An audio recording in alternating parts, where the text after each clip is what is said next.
Yeah, of course, our purpose in society is to make society more resilient. So it is our job to help families after this event to recover. And we have done that for a very long time. Now, 2017 has been the costliest year ever. 2018, the fourth costliest year.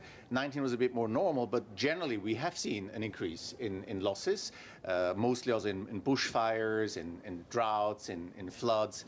And so we have to adapt prices, right? And we have to talk about it to the world.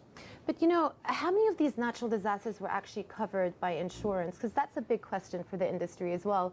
I mean, for you guys, it must be potentially an opportunity if you think about it in the future.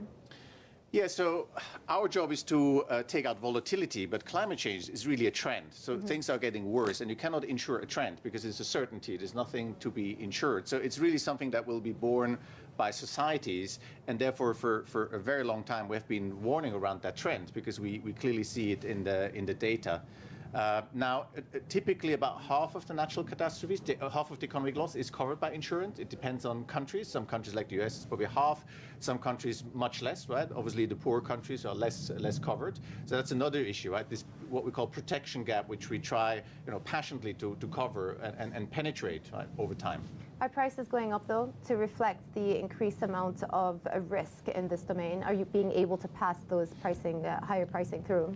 Yeah, so we see a change now, right? The people were skeptic for a very long time.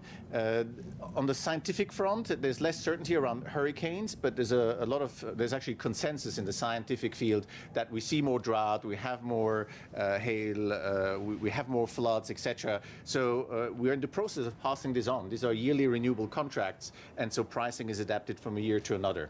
And I see you're also getting involved in some niche areas. Just recently, you were involved in the issuance of a parametric catastrophe bond, which I thought was quite interesting because it covers specifically against the mortgage risk caused by earthquakes.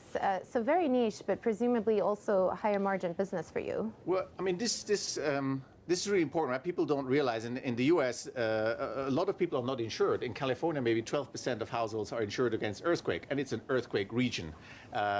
What happens in the case of a big earthquake in the US, you basically, if you own a house, you give the key back to the banks. So the banks have these huge risks of earthquake and natural catastrophes. And we have been talking to a lot of them in the past years, but only now do they start to realize in their integrated risk management how big that risk is. And there might be indeed an opportunity, right, for the insurance and reinsurance industry at large.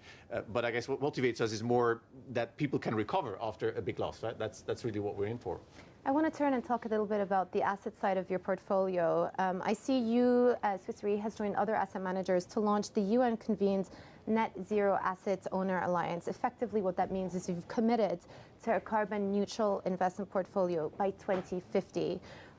How does that actually affect your portfolio? Like, talk me through the mechanics here. Are you going to be not investing in the future in high carbon industries, or are you going to be selling down your existing portfolio? So this is a big challenge for a lot of CEOs. What can we do, right? Because there's nothing perfect yet. There's no who defines what is green, what is not green, what to do. So what we've decided is we shifted in 2017 the whole portfolio, more than $100 billion US, to an ESG benchmark.